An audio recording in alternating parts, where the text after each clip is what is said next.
When it comes to relationships, everyone has their own way of showing love. Sometimes, these behaviors and thought processes can be negative rather than positive. According to a study, children who had a secure relationship with their parents growing up tend to have better interpersonal relationships later on, while children who had more unstable relationships are more likely to have unhealthy behaviors and instability in relationships. Dr. Milan and Kay Yurkovich determined that there are 5 different love styles that often are determined by your childhood. So, what does each love style say about your childhood? 1. The avoider. People with the avoider type love style often come off as distant or unengaged. They don't allow themselves to feel emotions in order to protect themselves and often feel uncomfortable when other people around them get emotional.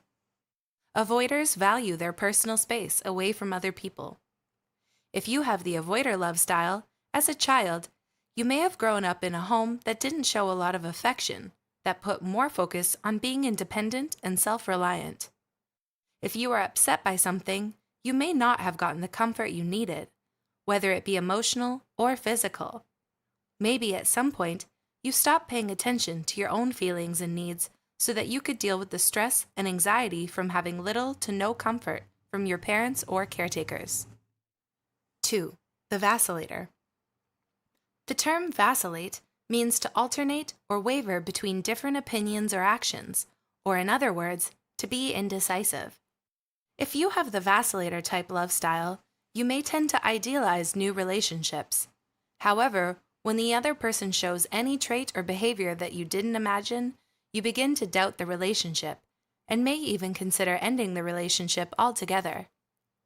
As a child, you probably grew up with an unpredictable parent. Maybe they were always finding a reason to leave home, going out often, or meeting new people often, even when you needed them. Whatever the case may have been, your needs weren't your parents' first priority. Because of this, you may have developed a fear of abandonment due to the fact that you didn't receive consistent affection from your parents. As both a child and an adult, you also probably were very sensitive and perceptive, noticing even the slightest sign that someone in your life was distancing themselves. 3. The controller. If you have the controller love type, you probably feel the need to have control in a relationship to avoid the vulnerable, negative feelings you experienced as a child.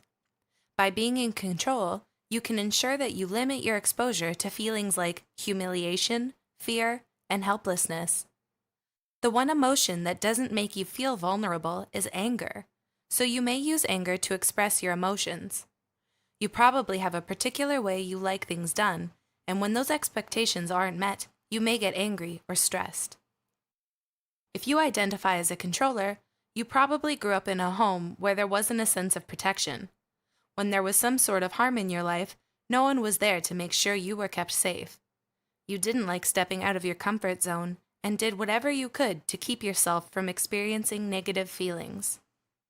You learned to be emotionally tough and how to take care of yourself, because if you didn't, you were susceptible to being hurt.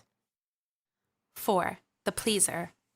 Someone with the pleaser love type has the main focus of making sure others around them are happy, even if it means sacrificing their own wants and needs in order to do so. Pleasers have a habit of monitoring the moods of those around them to make sure they are kept happy. If someone has a negative change in mood, the pleaser may have an internal struggle with feeling anxious, upset, or stressed. If you're a pleaser, you don't enjoy or handle conflict easily, so you may lie or do or say what the other person wants just to avoid conflict. It's often hard for a pleaser to say no. As a child, you grew up with a parent who was overly protective, angry, or critical. They may have had overly high standards they wanted you to meet, and if you didn't do as well as they wanted, you wouldn't get a positive response from them. People usually saw you as the good kid. Rather than receiving comfort from your parents, you may have actually been giving them comfort when they were being reactive or apologizing for things that were out of your control. Because your parents reacted in such ways, you may have done whatever you could to avoid getting a negative response from them, even if it meant lying about something. 5. The victim. Victims often lack self-worth and more than likely suffer from depression or anxiety. Rather than living, they just tend to go through the motions. In relationships, it's not uncommon for them to gravitate toward a controller, as they mimic what they experienced in childhood. Victims are used to complying.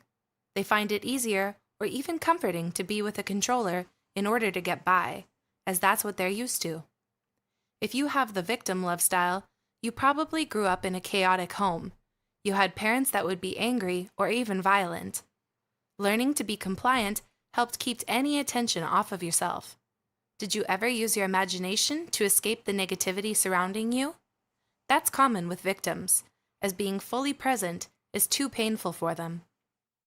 These 5 love styles help us understand more of the negative way we react and behave in relationships, and also why we are this way due to our childhood experiences. Did you relate to any of these styles? Leave a comment below and let us know if any of these love styles describe you and your childhood. If you find this video insightful, share it with someone who would benefit from it. Don't forget to like this video and subscribe to Psych2Go for more psychology videos. Thanks for watching, and we will see you soon.